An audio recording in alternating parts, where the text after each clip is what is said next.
Welcome, my amazing friends. Today I bring you a story that will touch your heart, inspire your soul, and teach you powerful lessons about life, success, and never giving up. This is the story of a man who was not just an actor, not just a comedian, he was a legend. A man whose name is written in golden letters in the history of cinema, a man who made the whole world laugh while hiding his own tears. His name, Sir Charles Spencer Chaplin, but we all know him as Charlie Chaplin. No one, absolutely no one, can match his greatness. His work is timeless. His comedy is universal. His life is a lesson in perseverance, creativity, and the power of never giving up. Even today, decades after his time, he lives in our hearts. His movies still bring joy. His struggles still inspire, and his story? Oh, my friends, his story will show you that no matter how hard life gets, you must keep going. This is not just a story. This is a journey of pain, rejection, poverty, success, and immortality. Watch till the end, because this story is perfect for your English learning and will motivate you like never before. Are you ready? Let's begin. Charlie Chaplin was born in the heart of London, England, on April 16, 1889. His parents, Hannah Chaplin and Charles Chaplin Sr., were both performers in the world of music and theater. They entertained crowds, sang songs, and lived for the stage. But life had different plans for young Charlie. His father was an alcoholic, a man who drank himself into oblivion. He abandoned his family when Charlie was just a little boy. His mother, Hannah, was left alone to raise two children, Charlie and his older half-brother, Sidney. And if you think life was kind to them, you are wrong. They lived in poverty, extreme, unbearable poverty. Sometimes there was no food on the table. Sometimes Charlie had to go to bed hungry. Sometimes his mother would pretend to eat, just so her children could have a little more. They moved from one small, dirty room to another. They lived in fear of being thrown out. But Charlie, he was a child. And children, no matter how hard life is, still find ways to smile. Charlie's mother, Hannah, was a talented singer and actress.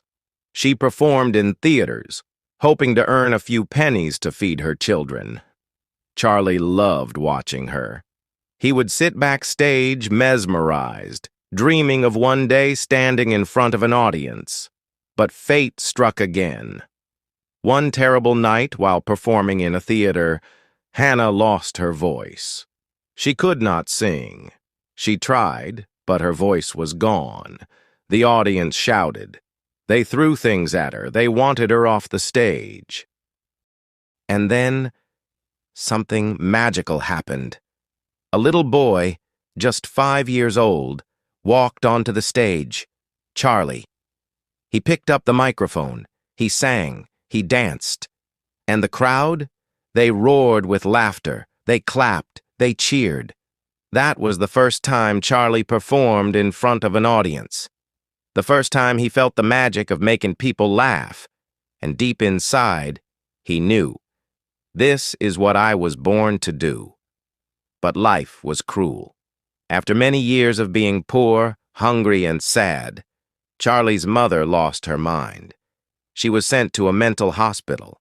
Charlie and his brother were left alone with no family, no money, and nowhere to go. They became street children, wandering, begging, fighting for survival. Imagine this. A small boy, cold and hungry, walking the streets of London, looking through trash cans for food. That was Charlie Chaplin. But did he give up?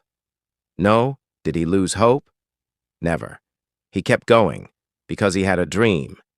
And my friends, this is where his real journey begins. Charlie Chaplin was now just a small, hungry, and abandoned boy walking the streets of London. He had no home, no parents to care for him, no money, and no idea where his next meal would come from. He and his older brother Sidney were forced to live in workhouses, terrible places where poor people were sent to work in exchange for food and shelter. These places were cold, cruel, and full of suffering. Charlie was just 7 years old when he first entered one of these workhouses.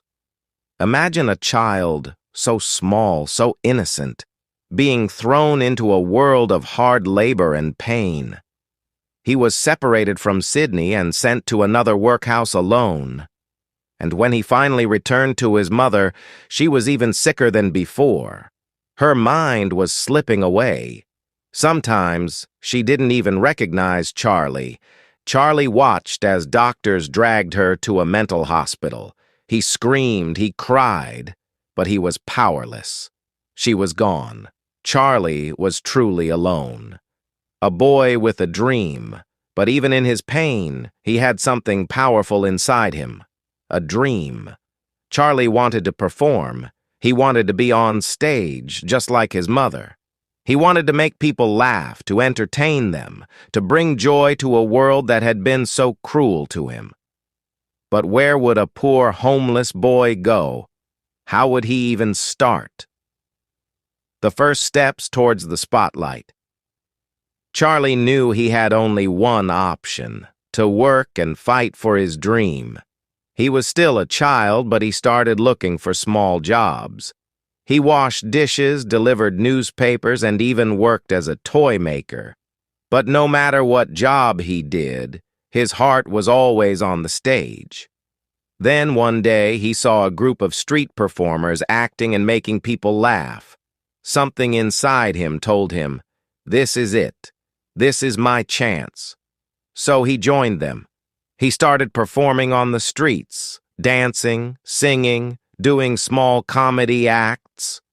At first, no one cared. People just walked past him. But Charlie didn't give up. He kept performing. He kept improving. He watched other comedians, studied their movements, their timing, their expressions. And slowly, people started noticing him. They stopped to watch. They started laughing. And for the first time in his life, Charlie felt something magical. He had the power to make people happy. At the age of 14, Charlie got a huge opportunity. He was hired by a theater group called the 8 Lancashire Lads. It wasn't much. He was just a small part of the group, but it was a start. He worked harder than anyone. He learned every move, every trick. He practiced day and night. And his talent? It shined. One day, a theater director saw him and said, "This boy is special. He's different." Charlie was given bigger roles, more responsibilities, and then, at 16 years old, he landed his first major acting role in a play called Sherlock Holmes. Charlie was no longer just a street performer. He was now acting in real theaters in front of big audiences. People loved him. Directors saw something in him. His expressions, his movements, his ability to make people feel emotions without even saying a word. And then, something happened that would change his life forever. Hollywood came calling. In 1910, Charlie was given a once-in-a-lifetime opportunity to go to America.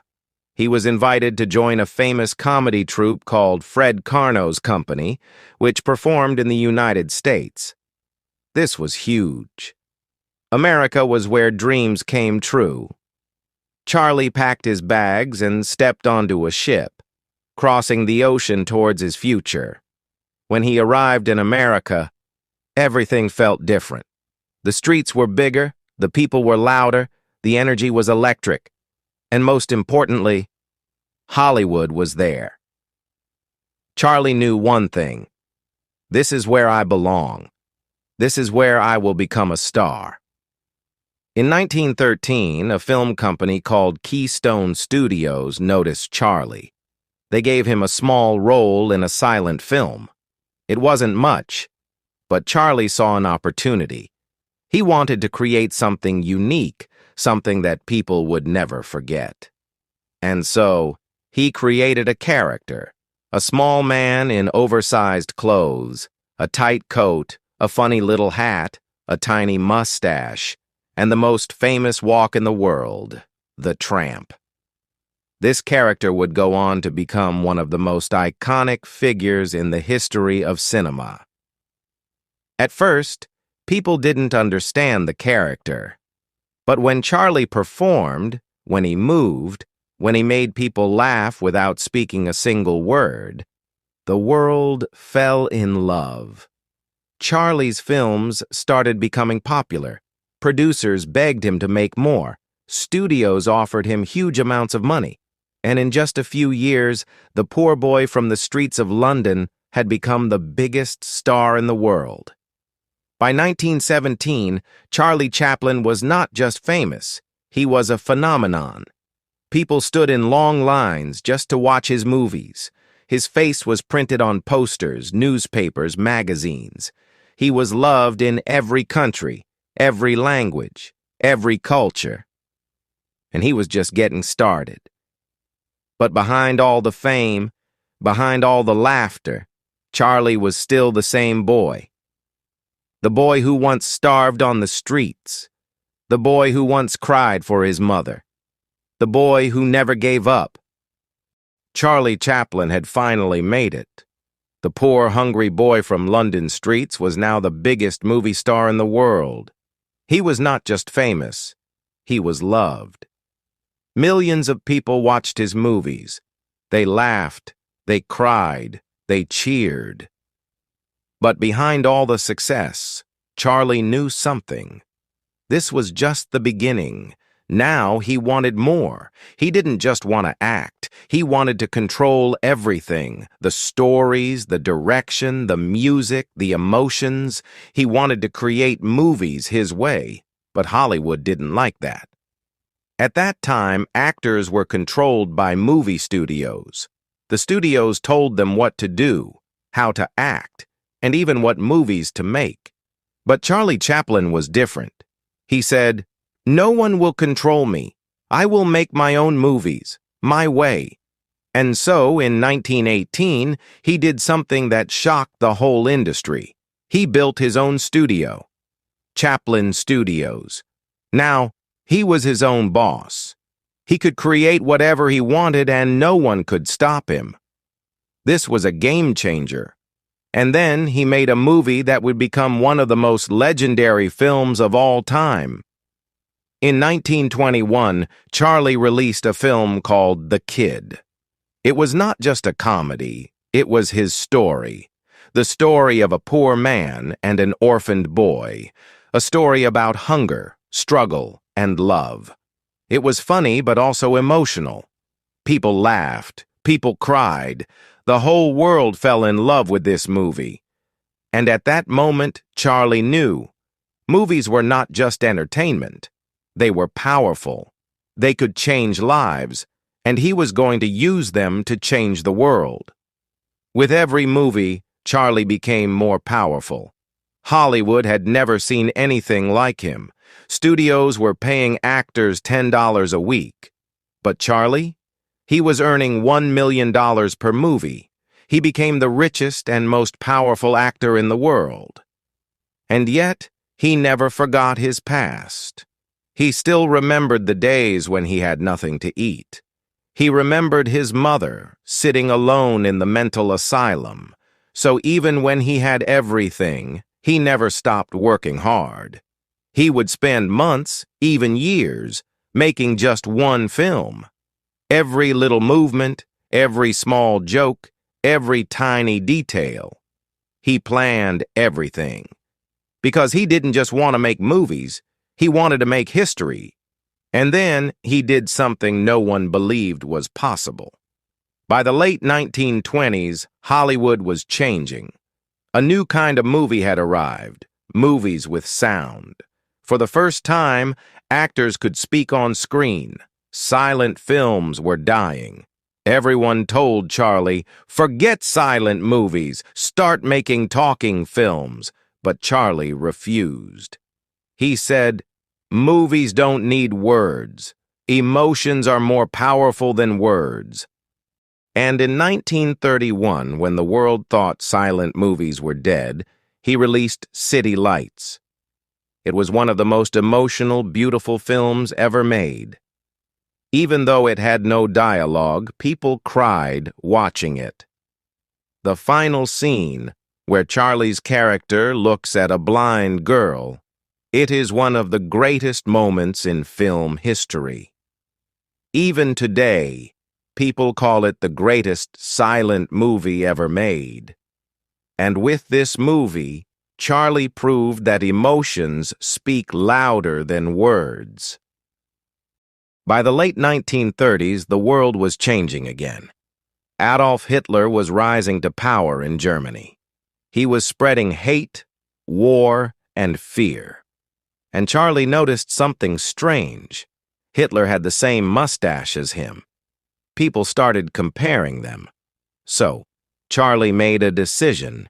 He would use his comedy to fight against Hitler. In 1940, he made a movie called The Great Dictator. It was his first talking movie. And it was not just a comedy. It was a message to the world. In the final scene, Charlie gives a speech, one of the most powerful speeches in history.